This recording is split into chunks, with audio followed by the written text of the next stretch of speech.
Hola, hola. Hoy tenemos un live, el más espectacular del mundo, con la persona que más admiro y que más le agradezco por todo lo que me ha ayudado con mi hija, que es Ayola. Ella ya enseguida se va a presentar, ya enseguida les va a contar quién es, a qué se dedica, por qué es tan famosa y tan importante. Pero básicamente, nada, la idea es que tengo el gran placer de que nos va a ayudar, de que nos va a acompañar hoy y queremos hablarles de un tema que pareciera como que no es que esté muy de moda. Es un tema que siempre ha estado, lo que pasa es que no lo sabíamos diagnosticar. Y es los trastornos de integración. ¡Ay, wow! ¡Ayola! Los, Hola, estaba saludando por aquí a los chicos, los trastornos de integración sensorial. Ya, entonces, hoy no voy a estar interviniendo tanto, le contaba a Yola, yo normalmente estoy hablando siempre, pero esta vez tengo que aprovechar esta maravilla, esta oportunidad, y pues voy a hacer más que todo una entrevistadora para que ella nos cuente todos sus conocimientos. Entonces, Ayola, no sé, ahí se ve como que estuvieras con mala conexión, pero cuando vuelvas, eh, a ver, listo, ahí me escuchas mejor. Entonces, quería que te presentaras tú, que les contaras a todos quién eres, qué haces, por qué sabes tanto del tema y ya enseguida les contaremos a todos qué son esos trastornos de integración sensorial. ok. Se te oye mal, no se oye casi nada. ¿Se me oye mal? ¿Y ahora? Muy Te oigo bajito. muy, muy, muy, muy bajito. Espérame, yo hago. Ya mejoró muchísimo.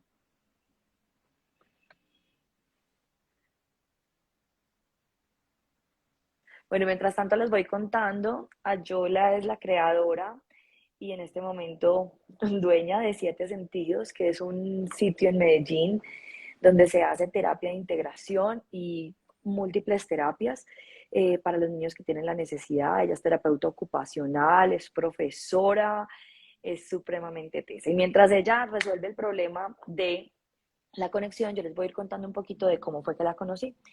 Y es que mi hija María, que tiene 3 años, tiene un trastorno de integración sensorial de origen vestibular.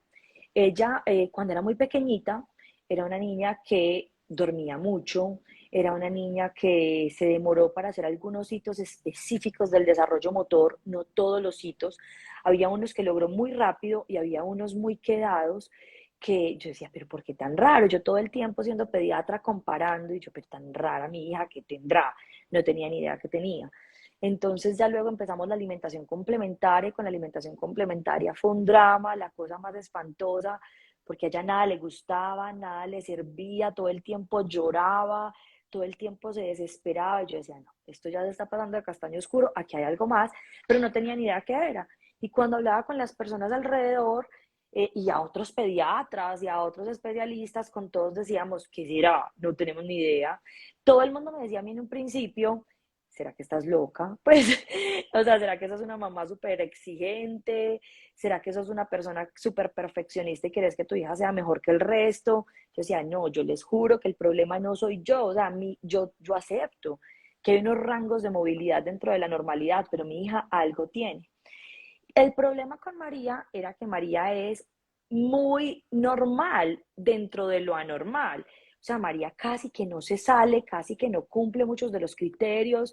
Entonces era muy compleja la cosa. Y un día, en medio de una consulta, bueno, yo fregaba y fregaba con el tema y me decían, pues entonces llévala a un neurólogo.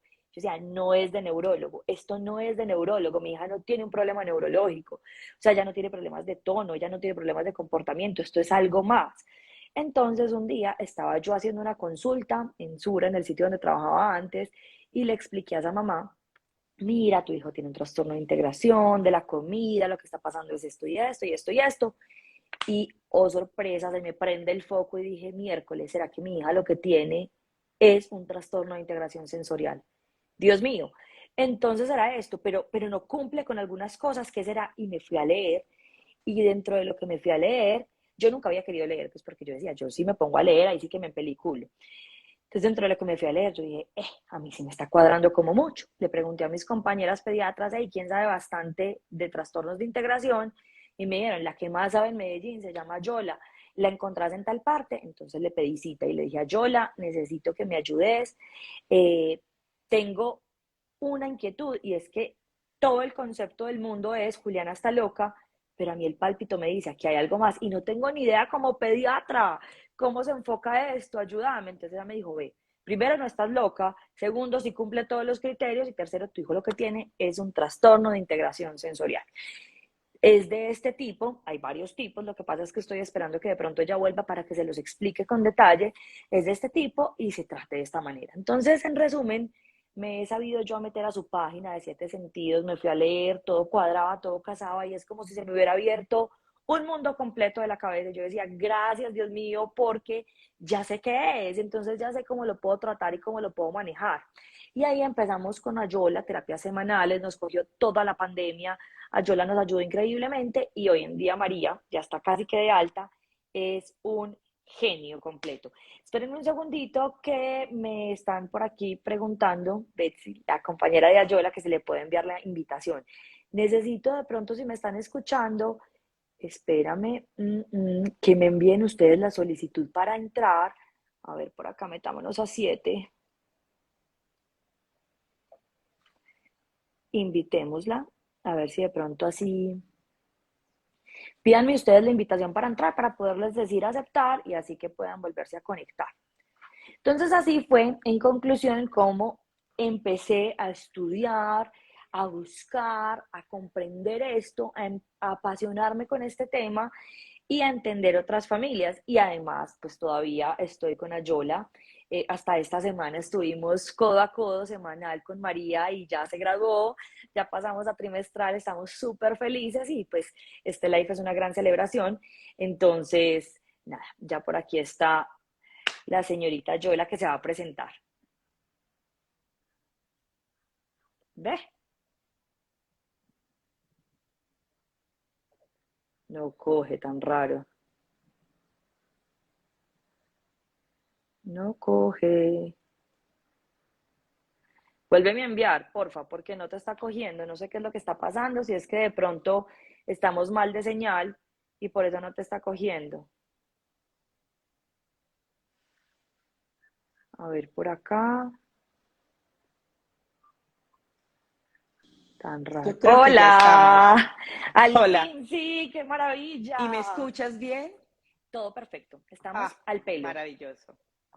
Bueno, Ayola, íbamos en que te ibas a presentar. ¿Quién eres tan importante en mi vida? pues yo soy Ayola Cuesta, soy terapeuta ocupacional, trabajo desde hace, como desde el 95, tengo un consultorio dedicado a niños con trastornos en el neurodesarrollo, trastornos en el desarrollo y de aprendizaje, algunas cuestiones de comportamiento que se entienden como consecuencia de un mal procesamiento sensorial. Les cuento que tuve la fortuna de especializarme con muchas profesoras muy importantes en Estados Unidos, también aquí en Colombia he hecho certificaciones y recertificaciones, porque este es un tema que uno no lo estudia solo una vez y ya está, sino que tiene que estar constantemente actualizándose. Entonces, bueno, me defino como una terapeuta ocupacional muy apasionada, eh, muy monotemática también, porque siempre he estado estudiando sobre lo mismo y bueno, desde el consultorio he tenido la fortuna de ir perfeccionando como los elementos para identificar a los niños, sus características más particulares. Yo misma fui una niña sensacional y ahora soy una adulta sensacional en términos de que algunas cuestiones de integración sensorial a veces no están muy afinadas. Entonces, bueno, esa ha sido mi trayectoria aquí en Colombia. Creo que me conocen un poco más en el exterior que acá porque doy frecuentemente conferencias en otros países. He trabajado con organizaciones dedicadas a, al desarrollo de los niños, a la primera infancia. Entonces he estado en equipos que preparan terapeutas y profesores para realizar esta labor. Entonces, bueno, eso es básicamente, pero si ustedes me ven todos los días, estoy en mi sala de terapia, como de 7 de la mañana casi a 7 de la noche, viendo niños o hablando con papás, y me encanta esto.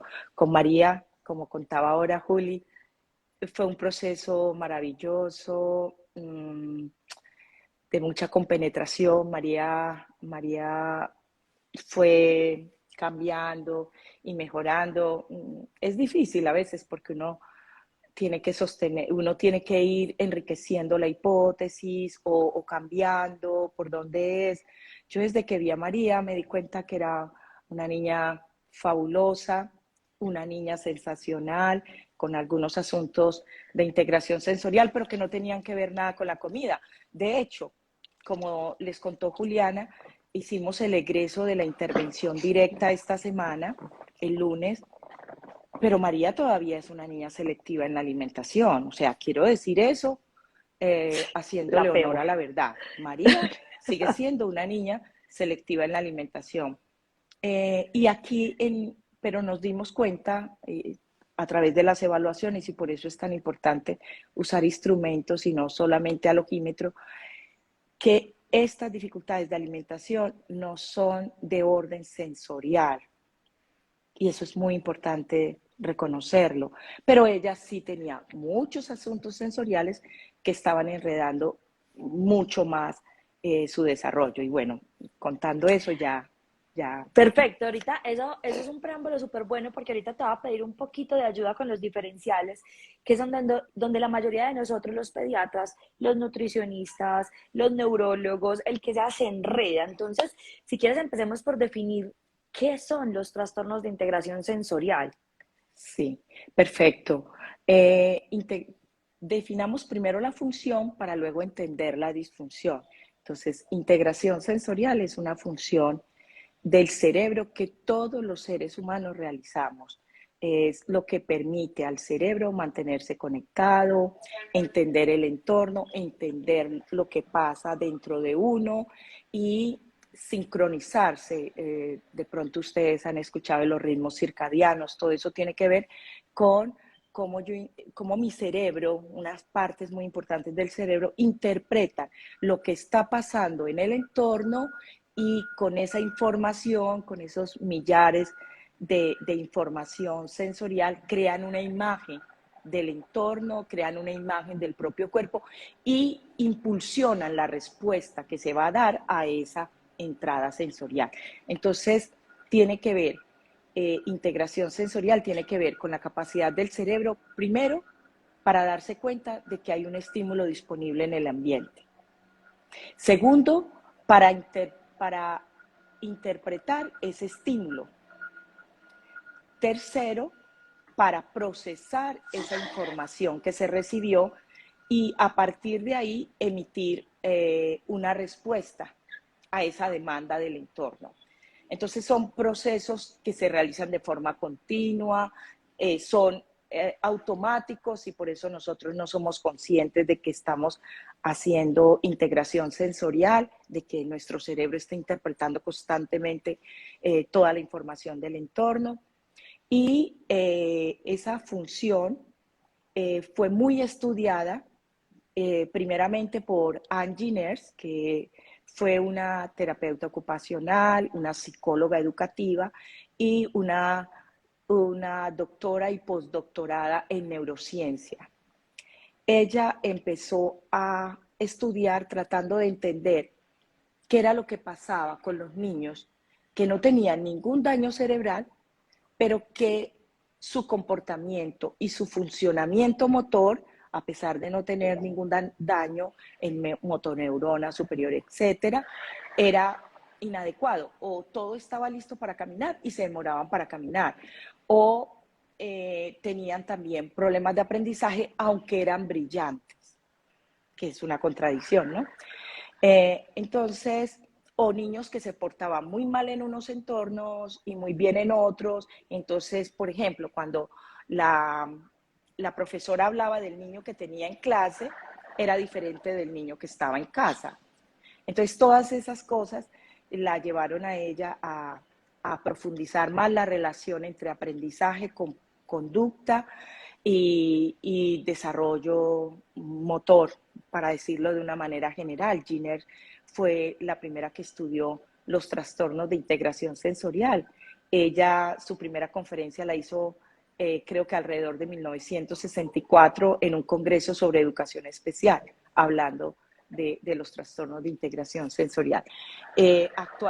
Actualmente, la teoría de integración sensorial es la más estudiada y la que más evidencia tiene en torno al trabajo de terapia ocupacional infantil. Todas, el terapeuta ocupacional se caracteriza por trabajar basado en evidencia, desde antes de que se pusiera de moda. En integración sensorial, esto fue así desde el día cero, porque Giner era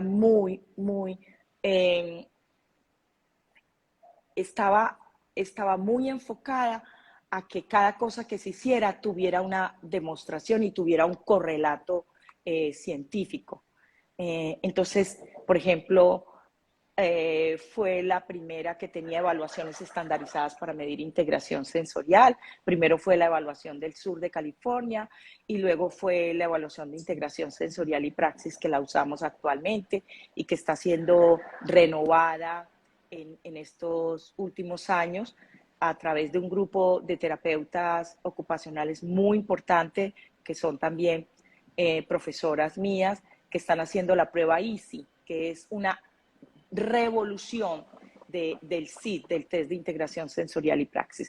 Entonces, lo primero es entender que todos los seres humanos hacemos integración sensorial, así como respiramos, tenemos ritmo cardíaco, y todo eso es una función automática. Solo nos damos cuenta que hay una disfunción de integración sensorial cuando las respuestas que da el niño a la información que recibe del entorno son inadecuadas o son muy intensas en lo emocional, o el niño no responde. Algunos niños tienen problemas en el registro sensorial y literal actúan como si fueran autistas. ¿Por qué?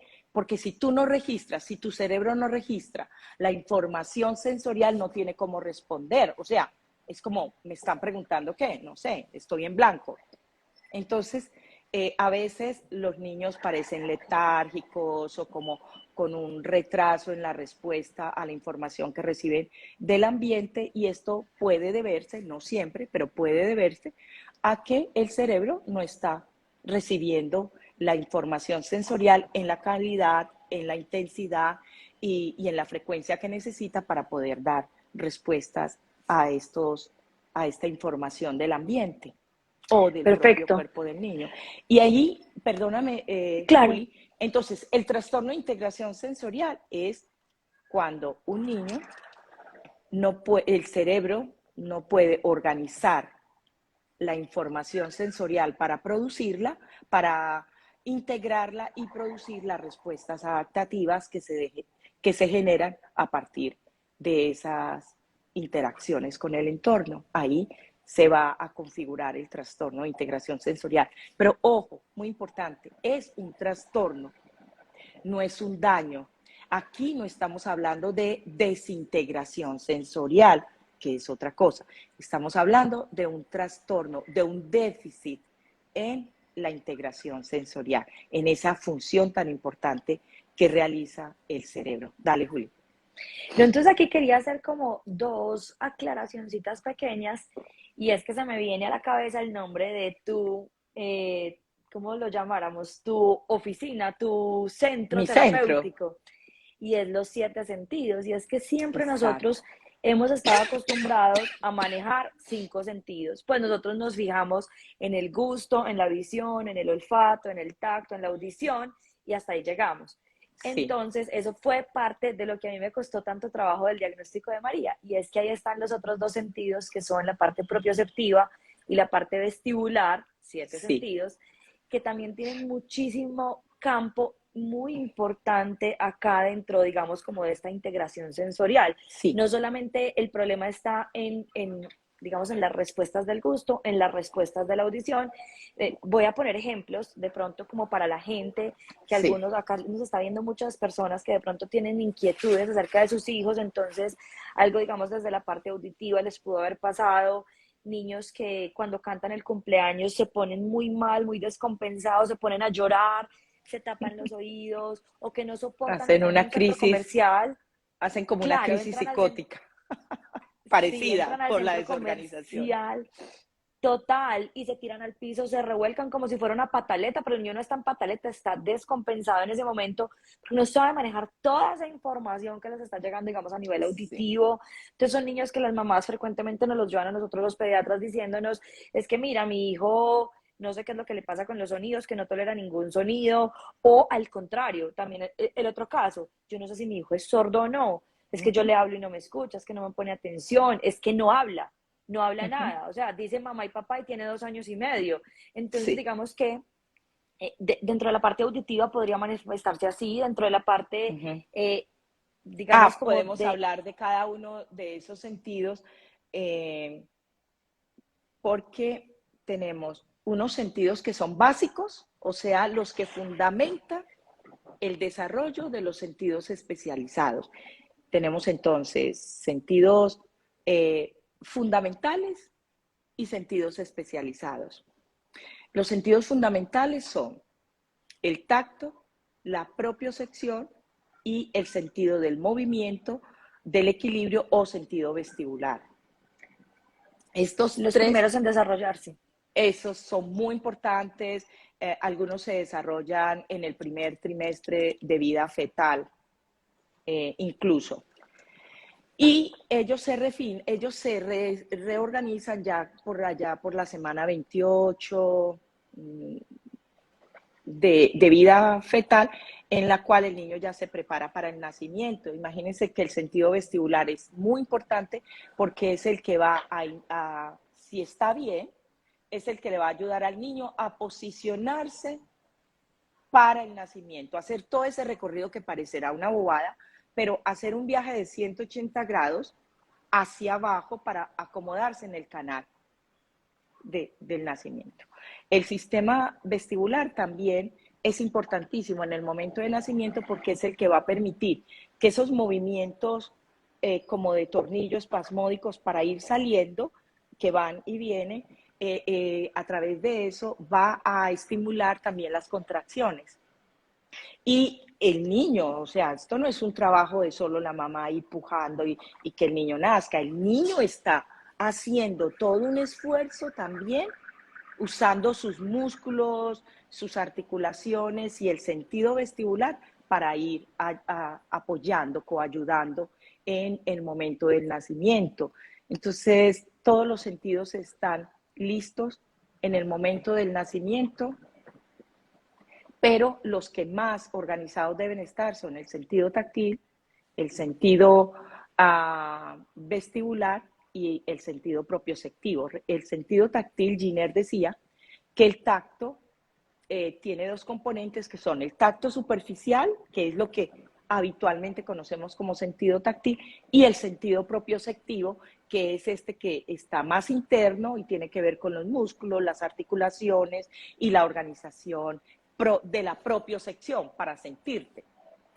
Entonces, son esos tres que están ahí. Luego están los sentidos especializados que dependen de la integridad de los sentidos básicos, de los sentidos fundamentales. Entonces, ahí estamos hablando de la audición y hay una relación incluso anatómico-funcional entre el sentido vestibular La y audición. la audición. Algunos le llaman a este sentido el sentido vestíbulo coclear, justamente porque la organización del sentido vestibular tiene que ver con toda el refinamiento de la audición. Por eso, a veces los niños no articulan bien las palabras porque les falta tono muscular, el sentido vestibular está relacionado con el tono vestibular, la discriminación auditiva en la zona auditiva primaria, en el peñasco del temporal, tiene que ver con el sentido vestibular, cómo está organizado. Entonces, por eso algunos niños escuchan bien, pero no discriminan algunos sonidos que son muy parecidos. Cuando trabajamos en conjunto con las fonoaudiólogas e impulsamos el desarrollo o la organización del sentido vestibular, los niños se disparan en toda esta parte del habla. De hecho, muchos niños nuestros, muchos pequeñines, estando en el programa de terapia, uno ve cómo inmediatamente reciben estimulación vestibular, hablan, se motivan más a toda esta parte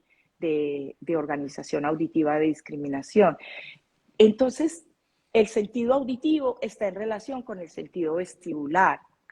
El sentido visual está en relación también con el tacto. Mire que naturalmente un niño que siente algo inmediatamente orienta la visión hacia lo que está sintiendo y lo que está viendo lo quiere tocar. Entonces hay ahí una relación muy cercana en este funcionamiento. El gusto, sabemos menos del gusto y del olfato, pero a veces los niños tienen problemas de alimentación no por el gusto y el olfato, sino porque la organización táctil oral dentro de la boca no es eficiente. Entonces ellos no sienten bien el alimento, el bolo, no son capaces de formar el bolo alimenticio y entonces el movimiento no es organizado. O imagínense ustedes como cuando uno tiene una tirita, pero es una niñez, que después cuando uno se está limpiando los dientes se da cuenta, no puedo creer que esto era lo que me estaba fastidiando tanto. Y es un mínimo, porque en la boca la sensación táctil es muy intensa. Entonces, si los niños no tienen bien organizada la sensación táctil interna, la sensación táctil oral, comer va a ser muy difícil, porque las texturas le van a fastidiar, o puede que no les fastidien las texturas, pero la sensación en la boca. Entonces, esto tiene mucha relación. El sentido del tacto es también el sentido de la comunicación humana. El bebé recién nacido se relaciona con su madre a partir del tacto, a partir del olor. Y si esos sentidos no están bien en el momento del nacimiento, entonces van a dificultar esa conexión, ese vínculo primario que se establece, no porque la mamá no sea una mamá conectada y súper eficiente y suficiente con su bebé, sino porque el niño no siente bien la sensación. Entonces, la mamá hace esto y el niño no se acomoda, puede que no se acomode para que lo carguen, y sea un bebé muy flojo que no reacciona cuando lo estás sosteniendo, tal vez porque el tono muscular no está tan bien o porque la sensación en la piel lo ponen en defensa. Entonces lo vas a cargar y en vez de sentir esto agradable, el niño se defiende. Entonces uno no sabe qué hacer y ahí esas habilidades que se van coordinando en la medida en que el niño y la madre se van relacionando, lleva más tiempo de organizarse. Y también tiene una influencia el tacto muy importante en la comunicación, los abrazos, los besos. Entonces, si un niño no siente agradable un beso, un abrazo, eso no significa que no le gusta que lo besen, que no le gusta que lo abracen. De hecho, se cree que estos niños necesitan incluso más de ese contacto, pero no, su cerebro no procesa bien esa sensación, entonces automáticamente viene una reacción de defensa. Y uno dice, no, es que no le gusta que lo besen, no le gusta que lo abracen, le encanta, pero cuando es él el que está preparado o cuando él lo inicia o cualquiera de estas cosas. Pero estos son los 7 sentidos, gusto, olfato, que son visión y audición, sentidos especializados, tacto, sentido vestibular y sentido propioceptivo, sentidos fundamentales, o sea, ellos impactan el funcionamiento de los sentidos especializados. Cuando ellos no están funcionando bien, todo lo demás, como en una cadena, se desorganiza. Yo siempre suelo decir que todo está hermosamente entretejido y una cosa afecta a la otra en las etapas de desarrollo. Y tenemos otro sentido que ahora se está estudiando muchísimo, que es el sentido de la interocepción, que es el que nos permite a nosotros sentir nuestros órganos internos, sentir nuestras necesidades internas cuando tenemos frío, cuando tenemos sed, identificar el hambre, identificar esas sensaciones internas que tenemos dolor, dónde sentimos el dolor, que es en el estómago, que es aquí, que es allá. Eso es la interocepción, la que está actuando. Entonces, estos son los 8 sentidos, son muchísimos más, pero los que más han sido estudiados son estos por ahora. Y por eso cuando creamos 7 sentidos, estábamos Pilar, Pilar Londoño, Bexy y yo hablábamos mucho y nos pasamos mucho tiempo pensando, ¿cómo lo vamos a llamar? Porque siempre ha sido el consultorio de terapia y antes era consultorio de terapia ocupacional, pero cuando lo reabrimos, yo estuve una época, me fui como 8 años de Colombia a trabajar en Brasil y cuando regresé, pues al reabrir el consultorio, queríamos tener un nombre que no fuera solo consultorio, sino que definiera un poco más lo que hacemos. Y de ahí surgió Siete Sentidos Colombia. Ese Que es ya pasará a ser el ocho nombre. sentidos. Sí. Bueno, Yola, acá hay una cosa, dame un minutico, yo voy a hacer una interrupción porque Uh -huh. como este tema es nuevo para muchos y como no todos somos tan expertos, entonces como para hacer una retoma, las que se han metido más adelante para que entiendan. Entonces estamos hablando trastornos de integración sensorial, pero ahí nos preguntaron que si es lo mismo que desintegración, Yola ya mencionó que no es lo mismo, no es lo mismo, en la desintegración hay una alteración que es más tipo enfermedad, en el trastorno de integración sensorial hay un desorden que Y a sobre medida todo que en la sea desintegración sensorial es un término más usado en psiquiatría cuando hay un trastorno muy general, muy amplio en la estructuración del yo y de la organización mental. Este no, este es solo un trastorno muy importante que ustedes de hoy entiendan que es un trastorno madurativo, no hay daño, se genera a partir de las 28 semanas de vida fetal. Generalmente lo produce estrés o alguna situación, por ejemplo, preeclampsia y algunas situaciones que son identificables, pero en el 80% de los casos no se identifica qué produjo el trastorno de procesamiento sensorial, pero es en eh, en un bebé que ya está formado, que tiene todas las estructuras cerebrales. Y también se cree que es un trastorno de la migración neuronal. Ya las neuronas están listas, pero se demoran en llegar a sus centros de funcionalización en los diferentes lugares del cerebro donde ellas van a especializarse. Entonces, es un trastorno. Por eso es que tiene tan buena respuesta al tratamiento cuando se hace bien. perfecto. Entonces, ya sabemos, es un desorden en el procesamiento de la información a nivel cerebral, en las sensaciones de los 7, 8 sentidos que tenemos nosotros principalmente estudiados, y esa información entonces llega al cerebro, pero el cerebro no sabe cómo organizarla, interpretarla, acomodarla, y por eso la respuesta que produce nuestro cuerpo puede ser una respuesta errática. Esa respuesta, yo la menciono superficial, yo les profundizo un tris, puede ser de tipo hiperrespuesta o hiporrespuesta. Y en un mismo niño puede haber las dos cosas. Para Sí, algunas cosas una hiperrespuesta y para otras cosas una hiporrespuesta. Es decir, necesitan estímulos más fuertes para activarse, necesitan estímulos mucho más sutiles para que no se alteren o no se sientan incómodos o no se expresen, digamos, de una forma como, que sí, se sientan llorando. invadidos. Sí, Y ahí exactamente.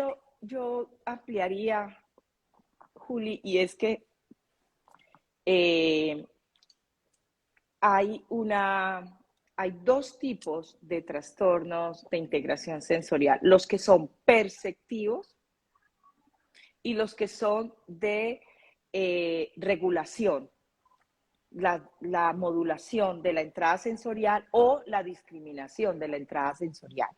Entonces, ellos producen formas de estar en el mundo distintas.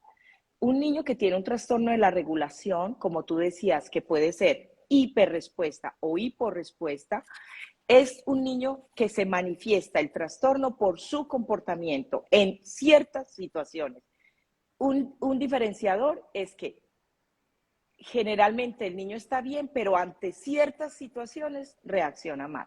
Pues reacciona de una manera inadecuada, pero no siempre y no es a todo, porque uno puede tener hiperrespuestas auditivas, pero en todo lo demás estar bien y entonces solo manifestarse cuando hay caos auditivo. Y cuando es en casa no se manifiesta, aunque haya caos auditivo, y fuera de casa puede que se manifieste. Por eso es tan importante una evaluación criteriosa. Luego tenemos los niños con hiporrespuestas, que son niños a los cuales el registro sensorial es pobre y entonces ellos tienen un umbral de respuesta a la sensación muy alto. Y entonces el estímulo tal y como está en el ambiente no alcanza el umbral al cual este niño en particular podría sentir la sensación.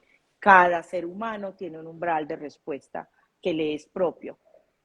Entonces, cuando los niños tienen un umbral alto, ahí es cuando vamos a ver ese registro que es pobre y que es muy bajo. Entonces van a haber dos tipos de comportamiento. Uno es cuando el niño actúa de acuerdo al estímulo, entonces es un niño que parece letárgico, como que nada le importa, que uno aunque se pare en las pestañas, el niño no reacciona. Y otros niños con umbral alto lo que hacen es luchar contra ese umbral alto. Y entonces el niño es inquieto, se mueve. Él lo que trata de hacer es, como a mí me llega tan poquita la sensación, yo la aumento con todo mi movimiento. Yo trato de compensar ese poquito que me llega, yo lo maximizo. Y entonces es ese niño que lo vemos como hiperactivo, como que no para, como que todo, que incluso usan el término es intenso. Y los dos tienen problema de registro sensorial, solo que el uno no hace nada, no tiene recursos para compensar y el otro está compensando, aunque desadaptativamente, porque es insaciable. Con la búsqueda de estímulos no para. Entonces ese niño es insaciable. Y tenemos en el otro término los niños que tienen un umbral de sensación muy bajito y ante muy poquita sensación reaccionan. Y ahí tenemos nuevamente dos características. El niño que ante la entrada sensorial se recoge, como que le estorba, pero no hace nada. Es como el que está actuando en favor al estímulo, pero no se defiende. Pero él está así y tú lo ves como preocupado, como angustiado, pero sus manitas arriba, como por favor, esto es demasiado, pero no dicen nada. Sí. Y tienes al otro niño que ante los estímulos que no modulan bien, que no pueden manejar, ellos pelean con eso. Entonces este es el niño que también van a codificar como un niño agresivo, pero no, si tú hablas muy duro, ese niño no te va a decir cállate que estás hablando muy duro, o algunos te van a poner la mano en la boca. Sí. O algunos van a pelear, o algunos van a salir corriendo, se van a esconder debajo, se van a tapar, van a hacer algo para alejarse de la fuente de displacer. Pero como uno habitualmente no conoce estas cosas, uno lo interpreta por lo que ve. Y lo que ve es el comportamiento desadaptativo. Entonces, estos niños que tienen un umbral muy bajito son muy sensibles. Muy sensibles. Y ellos suelen ser como de mal, pues la gente suele verlos como de mal carácter, como que uno tiene que andar con ellos como entre cáscaras de huevo porque a la menor cosa los va a disparar y se van a enojar, va a ser una pataleta o se va a esconder o va a gritar todo el tiempo. Entonces, estos son los niños que son muy sensibles, que tienen un continente para la sensación muy bajito, muy bajito. Y los otros son los niños que tienen un umbral muy alto y tratan de compensarlo. Pero ustedes van a ver una característica en estos niños. Mientras las sensaciones estén en orden, ellos son unos angelitos. Y eso lo dicen los papás. Pero cuando tú los ves comportándose así, tú no crees. Habitualmente a estos papás pocas veces le creen. Porque claro, yo estoy viendo a este niño aquí mal encarado, peleón, que grita.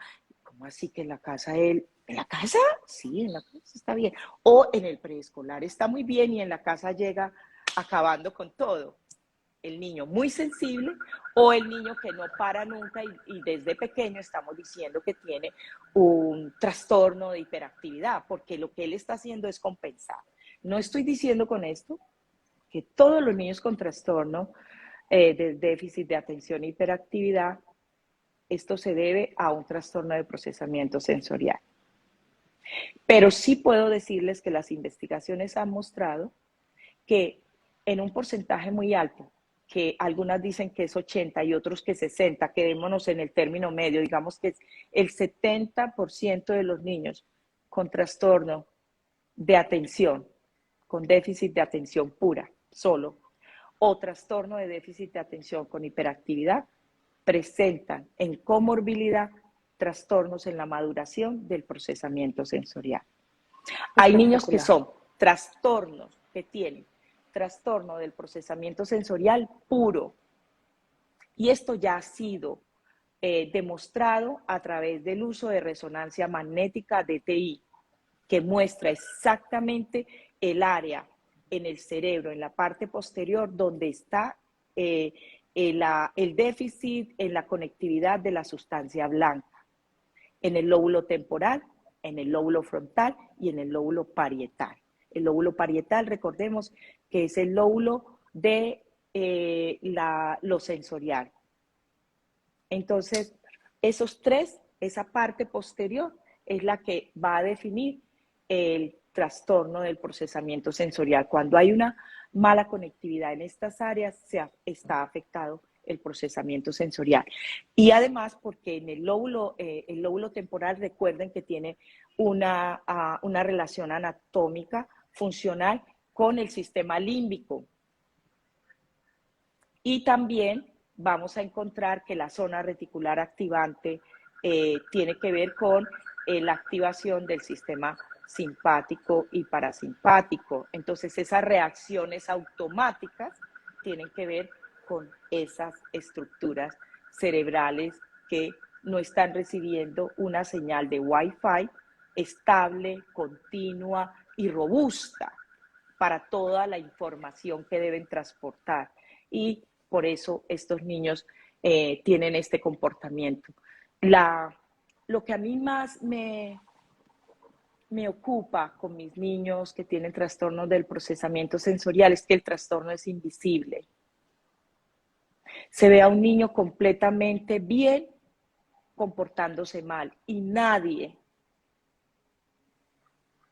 uno no es consciente, a menos las mamás generalmente son las primeras que descubren que algo, no, sí, es una pataleta, pero no es igual a las pataletas.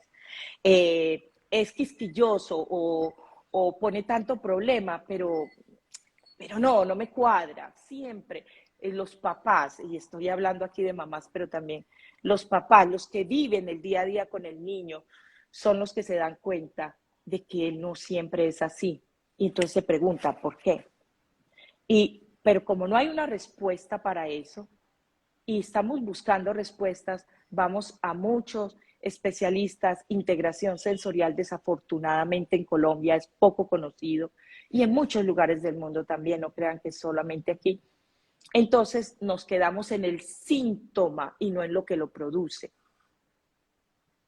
Y cuando uno puede navegar más abajo y entender qué lo produce, ya tiene uno un mundo ganado, porque por ejemplo, un niño que parece muy controlador, solo nos sentamos aquí, solo jugamos así, solo hacemos así, puede ser un niño que tiene un trastorno de seguridad gravitacional. Entonces él solo se mueve entre lo que conoce y termina viéndose como un niño muy ritualista. Algunos dicen que es obsesivo compulsivo. No, lo que pasa es que para ese niño que no es capaz de manejar todo tipo de sensación, tener control sobre lo que va a sentir en cada experiencia ya le permite un poco más de seguridad y vivir esa experiencia más tranquilo. A veces los niños se vuelven intensos porque preguntan, ¿y a dónde vamos? ¿Y cuánto nos vamos a demorar? ¿Y cuánto falta para llegar? Y no sé qué, y no sé qué, Tienen que tener porque, control. porque necesitan para poder regularse. Y esto no es una cosa como, a veces esta pregunta, es instintivo. Por eso, no sé, por eso lo preguntan ahora, le responden y al siguiente vuelven y preguntan. Es instintivo. ¿Qué hemos visto?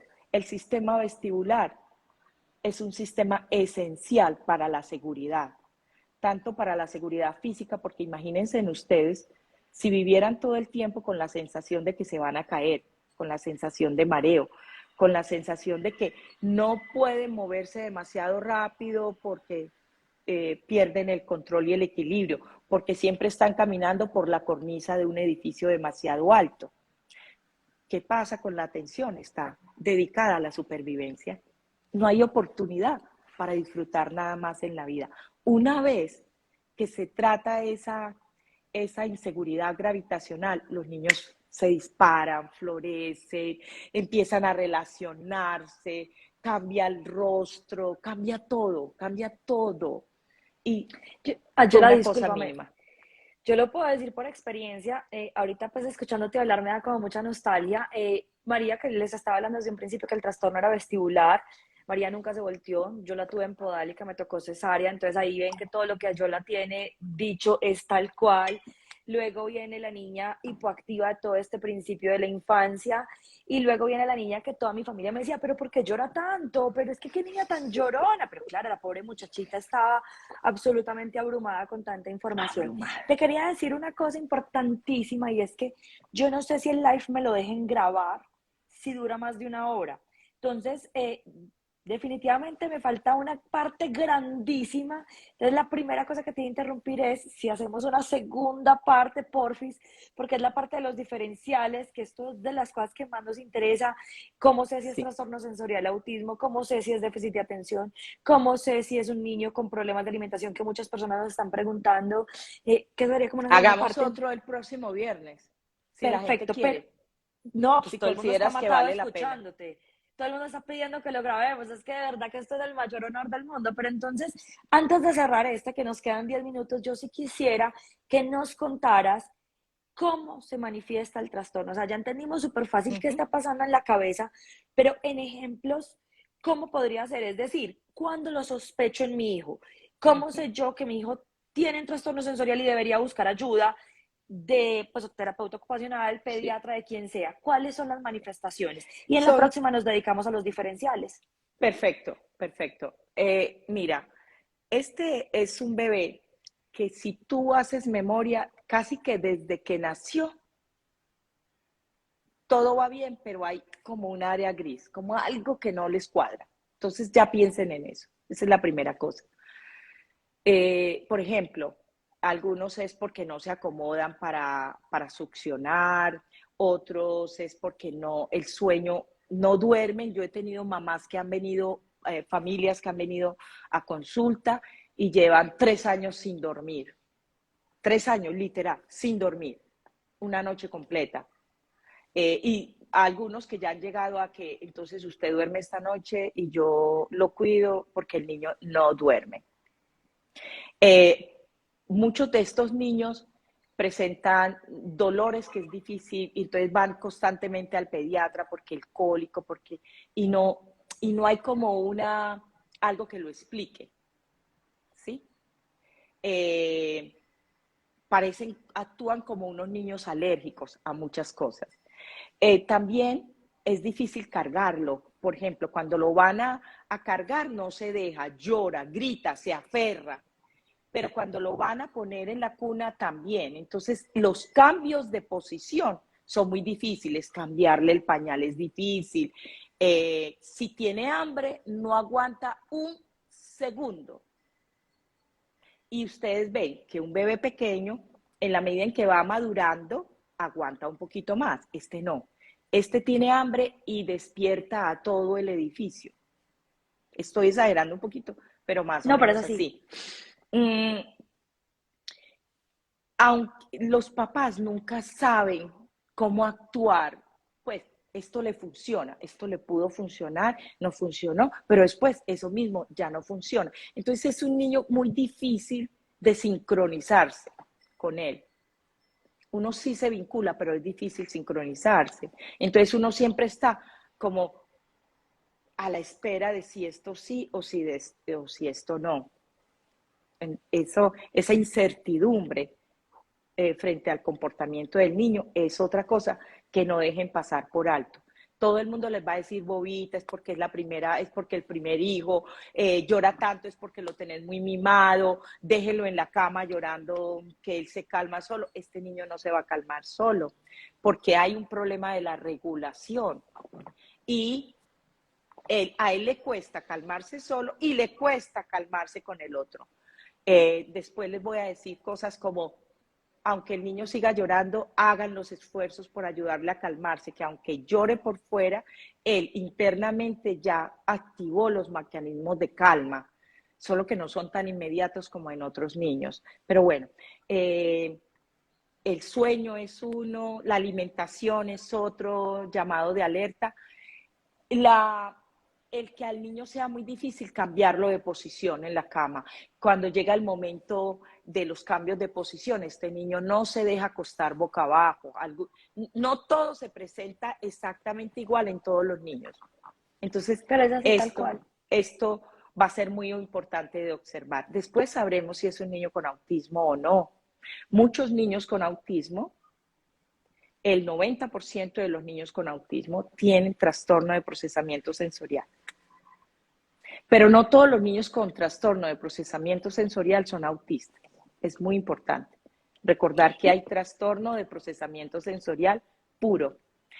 También tenemos este niño que está todo bien, pero si el papá le habla, grita o lo muerde o se defiende o igual puede pasar si es la mamá, pues uno de los dos. Por la mañana está de un humor eh, como que hay que ir de a poquito, la despertada tiene que ir siendo pensada. Entonces, esto no se adapta al ambiente, entonces se acostó, les costó mucho hacerlo dormir, pero tienen todos que caminar en puntillas porque se cae una aguja y se despierta. A los gritos, otra vez. Las Entonces, texturas, la las manipulación, las texturas en boca.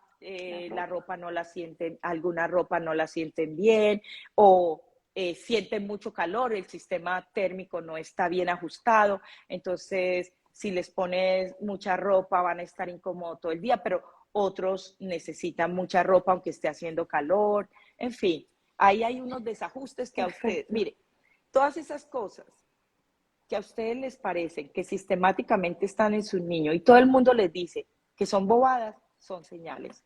No las Y pierdan de Ayola, vista. acá quiero interrumpir una cosa importantísima y es, son varias cosas, no es una cosa.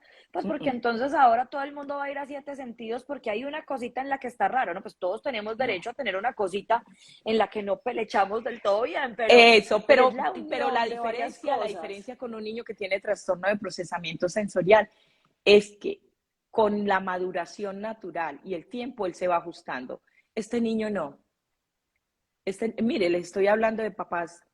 El que más tiempo pasó sin dormir fue una familia que el niño llegó a mi consulta con 5 años y no habían dormido una sola noche completa. Y el niño ya tenía 5 años. Eh, pero, claro, cuando uno va a hacer la evaluación y para eso están los instrumentos, uno mira los patrones porque pueden haber unos problemas en el procesamiento sensorial en uno o dos sistemas, unos problemas eh, que no establecen un patrón de disfunción, pero hay problemas. Por Pero ejemplo, en el sí, caso de su niña no había un patrón de disfunción, pero no, pero sí sí había un vestibular full. problema en un sistema, pero no había un patrón. Todas las pruebas mostraban cosas específicas, Pero pero Yola, no, sí me parece importante también, pues acá alguien hizo una pregunta importante, ¿quién evalúa a estos niños, neuropediatra o terapia ocupacional? Pues primero un los pediatra. dos. El Y primero, primero un yo siempre, pediatra, si el que niño viene, nosotros somos muy del voz a voz, llevamos mucho tiempo, entonces una mamá le cuenta a la otra. Pero cuando un niño llega a través de una mamá y no ha sido revisado por pediatra o neuropediatra, yo siempre hago la remisión, porque queremos saber si estas dificultades son, como les digo, madurativas o hay un trastorno de base que la explique. Cuando el pediatra dice, no, no, ya le mandó todos los exámenes y no hay nada de base, ya yo me quedo sabiendo que es un trastorno madurativo y que sí, no hay además, un problema de base. además que el pediatra también sería bueno por los diferenciales, ¿cierto? Porque no todo el que Claro, no duerme es por trastorno de integración, también están entonces los trastornos de apego, algunas conductas, digamos, relacionadas con la lactancia, todo esto. No todo el niño que es sensible y que es llorón es por esto, no todo el que es pataletoso. Entonces uno más o menos como pediatra sabe orientar hasta sí. dónde es, digamos, pasando de castaño a Sí, oscuro cuando un y por pediatra conoce de integración sensorial, ten en cuenta esto, Juliana, en una investigación que se hizo sobre el conocimiento que tiene el cuerpo médico sobre el procesamiento sensorial, solo el 10% conocía los trastornos de procesamiento sensorial. sí, total. Es muy poquito.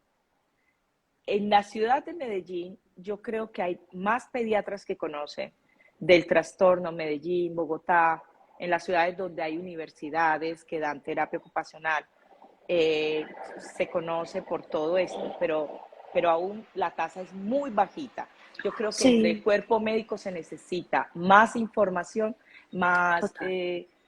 conocimiento sobre los trastornos de procesamiento sensorial, porque cuando, claro, hacen todos estos diferenciales y todas las pruebas y se dan cuenta de que no todo salió bien y el niño sigue con problemas, ya lo ponen solamente en el ambiente o en los padres o en la crianza y el niño sigue teniendo problemas.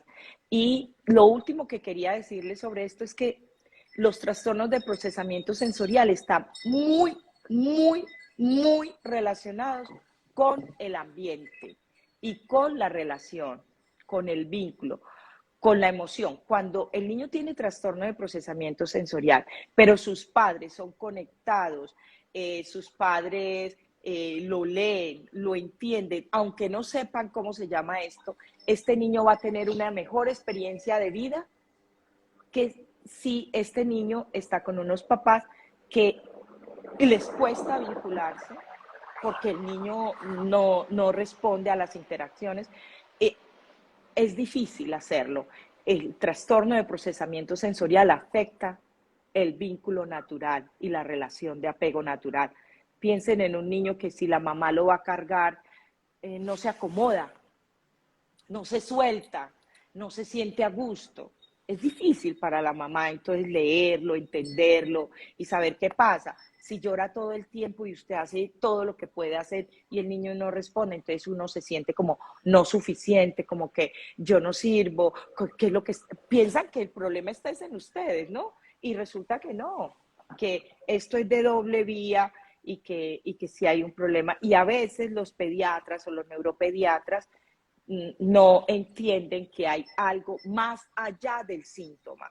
Entonces, eh, los papás vuelven al uno, al otro, al otro, al otro, y a veces llegan no tarde, porque gracias a las habilidades de resiliencia que tiene nuestro cerebro, que tenemos todos en nuestro ser, todo se puede cambiar, pero un niño que la mamá está buscando ayuda desde que el niño tiene 1 año, 3 meses, desde el primer mes está buscando y finalmente llegó cuando el niño tenía 3, 4, 5 años. Bueno, todo este trayecto fue bastante largo hasta llegar allá, porque a veces la información no está disponible. Por eso yo me dispongo a estos live para hablar más, y tengo otras colegas que están hablando del trastorno de integración sensorial.